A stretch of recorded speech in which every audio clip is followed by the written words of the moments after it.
ก็สบายดีท่านผู้ชมทุกท่านเนาะตอนนี้เขาอยู่ในเกม Bullet for เนาะถ้าเราเสียงผิดก็ต้องขออภัยเนาะถ้าอื่นว่าเขาอัดคลิปแล้วเขาเล่นเกมบ่ได้เนาะเขาก็เลยมาถ่ายรูปให้เบิ่งเอาเนาะบางคนอาจจะฮู้เนาะบางคนก็อาจจะบ่ฮู้เนาะเกมนี้ก็ออกมาโดนเนาะตั้งแต่ปี2016เนาะถือว่าดังได้กราฟิกทุกอย่างนี่ระดับโหดสุดๆแล้วนี้มันมีภาค2ต่อแล้วเนาะภาค2เขาก็ได้รีวิวไปก่อนหน้าแล้วเนาะเดี๋ยวอันนี้มันรูปเกมของเกมเนาะ Bullet for ในการมาเบิ่งอันเว้นเฮ้ยเว้นกระตุกไปอันนี้ก็มาเบิ่งรูปอันของเกมเนาะนี่ว่าใช้ได้เลยโคตรจะงามเห็นน่ะภาพโหสร้างภาพนี้ถือว่างามเลยถือว่างามภาพนี้นี่ว่านี่จับสไนยังคือหมดงามการเปลี่ยนลูกปืนการเอียงซ้ายเอียงขวาก็คือหมดเนี่ยการเนี่ยก็คือหมดเนาะอันนี้คือเสียงของเราเองสำหรับเกม Bullet for ครับได้ไปลองเอาเองเนาะกราฟิกยังก็มีหมดครบทั้งกราฟิกก็จะดูทางรูปสุดเนาะฉันเขาจะลิ้นออนไลน์มีอยู่2วิธีเนาะลิ้นโมเมนต์ลิ้นออนไลน์มันลิ้นใดเนาะ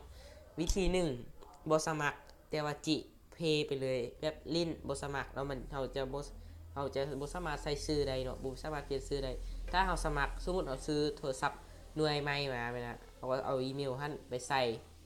เอาอีเมลอันตัวหน่วยเก่าเขาสมัครไว้ไปใส่อีเลเวลยังคือเก่าหมดเลยเขาจะดิ้นได้คือเก่าเนาะถ้าเขาบ่สมัครเขาก็ใส่อีเมลนั้นก็บ่ได้ใส่เอาอีเมลไปลิ้นอยู่หน่วยใหม่อยู่สมมุติซื้อโทรศัพท์หน่วยใหม่มาเอาไปลิ้นอยู่โทรศัพท์หน่วยใหม่บ่ได้เนาะถ้าเขาบ่สมัครนะฟังสงสัยเอาเว้าไปเอาเว้าไม่ก็ได้เนาะสมมุติเกมนี้นะเขาโหลดมาเขาต้องได้สมัครก่อนบ่เข้าไปในเกมแล้วจักอินโหมดออนไลน์ต้องสมัครถ้าบ่สมัครก็ได้สามารถลิ้นได้บ่สมัครสามารถลิ้นได้เนาะแต่ว่าสมมุติ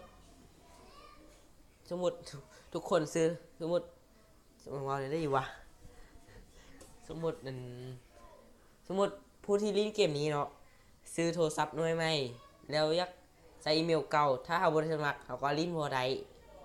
เข้าใจอยู่ติเขาสมัครเขาก็ลิ้นบ่ได้ถ้าเขาสมัครเขาสามารถเอาอีเมลตัวนี้ไปใส่ตัวนั้นใส่ชื่อตัวนั้นเรียบร้อยครบแล้วก็สมัครแล้วก็ลิ้นได้เวลคือเก่าเพื่อกราฟิกอันสินไผอยากส่วนใหญ่เขาเข้ามามันจะวัดความไวของโทรศัพท์เขาก่อนได้ว่าอันที่แท้มันวัดความไวโทรศัพท์เอาเรียบร้อยเหมือนเราเนาะว่ากราฟิกอยู่ระดับได้